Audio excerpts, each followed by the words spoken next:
नमस्कार, मैं अनामिका मिश्रा और आप देख रहे हैं A1 इंडिया। एक और जहां हमारे देश और प्रदेश की सरकारें महिला सशक्तिकरण का दावा करती हुई नजर आती हैं, वहीं दूसरी ओर यदि जमीनी स्तर से देखा जाए तो आज भी हमारे समाज में महिलाओं की स्थिति में कोई खास सुधार देखने को नहीं मिल रहा है। इसमें कोई दो राय नहीं है कि देश के रहनुमाओं ने महिला सशक्तिकरण को ठोस बनाने का प्रयास किया और कुछ ऐसे कानून बनाए जिससे महिलाओं को सशक्त बनाया जा सके। लेकिन इसके बावजूद कुछ दबंग किस्म के लोग अपने रुतबे और पैसे की ताकत के बल पर कानून का गलत इस्तेमाल करते हुए सरकार के तमाम दावों को खोखला करने में कोई कसर बाकी नहीं छोड़ते। आज एक ऐसा मामला सामने आया जिसमें दूसरों को न्याय दिलाने वाली महिला वकील खुद के न्याय के लिए पिछले 7 सालों से दर दर की ठोकरें खाने पर मजबूर हैं। आइए जानते हैं उन्हीं की जुबानी, उन्हीं की कहानी। हाँ जी, आपका नाम क्या और क्या करते हैं? मेरा नाम रवनीत कौर है और मैं एज एन एडवोकेट प्रैक्टिस करती हूँ district and session courts Gurgaon. Madam, पूरा मामला क्या है ये बताइए। सर, मामला शुरुआत हुआ था 2014 में, जुलाई 2014 में मैं करण अनंत नाम के एक लड़के से मिलती हूँ। हमारी मुलाकात होती है कुछ एक काम को लेकर के और उसी दौरान हमारी दोस्ती हो जाती है। जुलाई से लेकर अगस्त तक we were in live in relationship. शादी के वादे किए उसने, बट शादी ना करके वो शादी के मतलब वादों के ऊपर फिजिकल रिलेशन बनाने के बाद भाग जाता है, जिसकी फिर एक कंप्लेंट होती है सेक्टर 29 पुलिस स्टेशन में। पुलिस ने कार्रवाई नहीं करी, बल्कि एक्यूज़ का साथ देते हुए ज़बरदस्ती शादी करवा दी। 3 जनवरी 2015 को शादी हो जाती है और शादी के सेम डे लड़का भाग जाता है। जब उसको ढूंढा जाता है तो वो ये कहता है कि शादी तो मैंने एफआईआर से बचने के लिए की थी और अब मैं साथ नहीं रहना चाहता हूँ।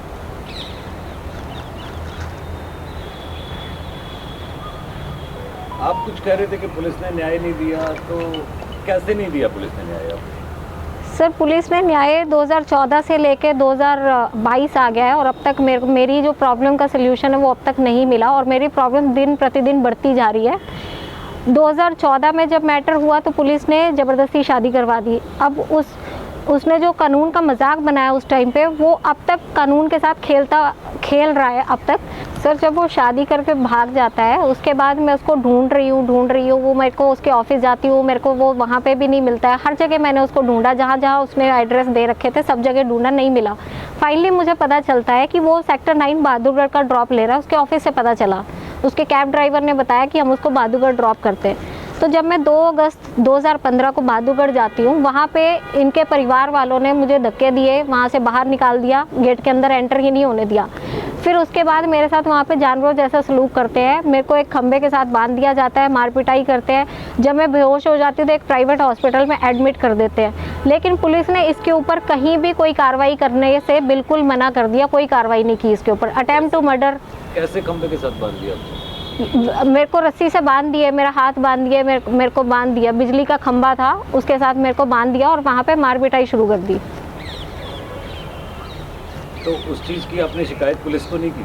पुलिस वहीं पे अगले दिन, जब मैं उस दिन मेरे को होश नहीं था, तो अगले दिन जिस दिन मेरे पेरेंट्स को भी झूठी खबर देकर बुलाया जाता है कि मुझे हार्ट अटैक हो गया है, जब मेरे पेरेंट्स मेरे फादर और मेरा भाई जब वहाँ पे आते हैं हॉस्पिटल के अंदर, तो वो जब मेरे को डिस्चार्ज करके लेके जाते हैं, एक बात तो यहाँ पे ये भी अहम है कि वहाँ पे कोई विमेन पुलिस ऑफिसर नहीं थी ड्यूरिंग दैट प्रोसेस, सब मेल ऑफिसर्स ही थे वहाँ पे। और फिर जब हमको थाने ले जाया जाता है तो थाने के अंदर हमें ये बोला जाता है कि अगर आप यहाँ से, हमने जब कार्रवाई करने की मांग करी क्योंकि that was attempt to murder, तो हमें ये बोला जाता है कि अगर आप यहाँ से नहीं गए तो आप ही के खिलाफ मुकदमा दर्ज कर दिया जाएगा, ये कि आपने तोड़ फोड़ करी है घर के अंदर एंटर करके।